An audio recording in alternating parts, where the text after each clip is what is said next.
everyone! It's another Angkas Venture ulit tayo and hindi nga tayo nakagala for the past few weeks dahil nasira ang aming body. Kaya kailangan muna siyang magamot para siguradong smooth lang ang biyahe.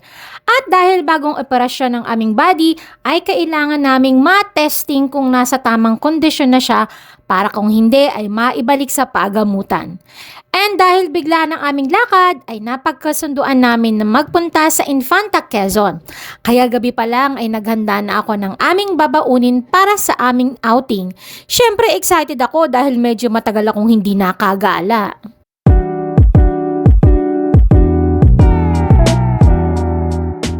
Kaya lang ay tinanghali na kami ng gising kaya medyo late na din kami nakaalis.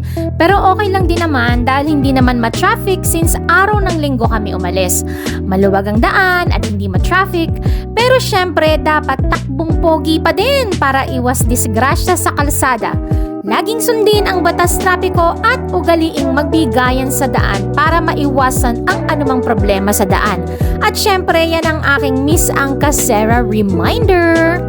So, ang destination nga namin ay dito sa Infanta, Quezon at pupuntahan namin ang Lola's Haven. At dahil nasa mahigit 1 oras na din ang aming biyahe, ay huminto muna kami dito sa Santa Maria, Laguna para mag-almusal.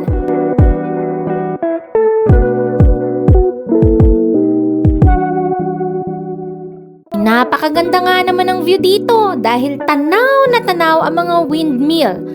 Tamang muni-muni habang kumakain dito.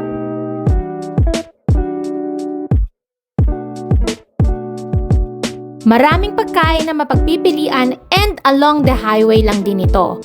So bumili kami ng pare sa halagang 90 pesos pero 1.5 kanin na yon. Toge na 35 pesos ang isa at turon na 25 pesos din ang isa. Tamang almusal para sa medyong mahabang biyahe pa. At pagkatapos nga namin kumain ay bumiyahe na ulit kami dahil may mahigit 1 oras pa ang aming lalakbayin. Pero ayos lang dahil sa ganda ba naman ng tanawin na madadaanan mo ay mapapamangha ka na lang sa ganda ng likas yaman na dapat nating alagaan at protektahan.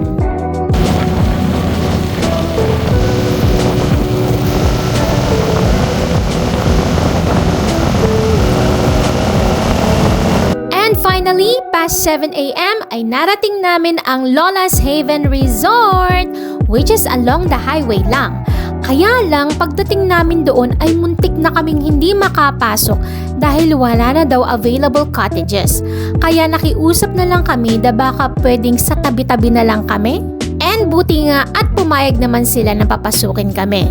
As usual, sa experience ko, mababait talaga ang mga tao sa Quezon at very accommodating sila. Ang entrance fee sa Lola's Haven ay 30 pesos per head at ang cottages nila ay nagre-range from 300 pesos pataas depende sa klase ng cottage na makukuha or availability. Sa case namin ay nakishare kami sa isang grupo dahil ang cottage na nakuha nila ay nagkakahalaga ng 1,500 pesos. And sakto nga kasi naghahanap din sila ng makakashare sa cottage para mas maliit ang babayaran. Kaya sobrang okay na din at sobrang bait din nila. Shout out sa mga taga Team Marikina na umampon sa amin na unfortunately hindi ko man lang naitanong ang pangalan. Panay kwentuhan namin pero hindi man lang namin naisip itanong ang mga pangalan namin. And ito yung 1,500 worth na cottage na narentahan. As you can see, sobrang laki nito at tamang-tama para sa malakihang grupo. Meron din itong room sa taas kung saan pwedeng magpahinga para makapag-recharge ng energy after a very long ride. Kaya naman sobrang sulit nito sa halagang 1,500 pesos. Let's have Lola Haven's Resort Tour!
Isa sa mga nagustuhan ko sa place na ito ay hindi crowded. Kapag wala ng available cottages ay hindi na sila nagpapapasok pa, kaya naman kahit maliit ang space ng mga pools ay may enjoy pa din ang paglangoy-langoy. Ang tubig ay nanggagaling sa bundok, kaya naman perfect ang lamig ng tubig ngayong tag-init. Nakaka-refresh ang pagbabad sa malamig na tubig at makikitang malinis din ang buong paligid ng resort. Ang pinakamalalim na part ng pool ay may sukat na 7 to 8 feet. Kaya naman sa mga hindi marunong lumangoy ay huwag mag-alala dahil merong mga mababaw na part kung saan pwede pa ding ma-enjoy ang malamig na tubig. Meron silang 4 na simple at malilinis na toilets. Napansin ko din na agad nililinis ng mga caretakers ang cottages at pinapalitan agad ng beddings. Ang pinakamalaki na cottage ay nagkakahalaga ng 2,500 pesos pero hindi na namin napuntahan yon dahil meron na ding umuukupa doon.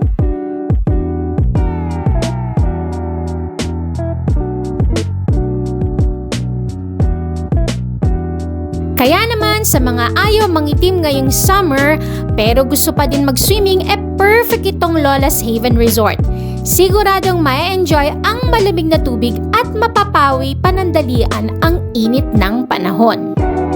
By the way, mas mainam na magbaon na lang ng food at mga inumin, though may mga available na tindahan naman doon. Nagpo-provide din sila ng ihawan if may pagkain kayo na kailangang ihawin. So, umpisahan ng magplano at mag-drawing para sa inyong barkada outing. Sa halagang 30 pesos ay makakapag-enjoy na ngayong summer at dito lang yan sa Lola's Haven Resort Infanta, Quezon. Basta make sure lang na maaga kayong aalis dahil 2 AM pa lang ay may mga naghihintay na sa pag-open ng resort.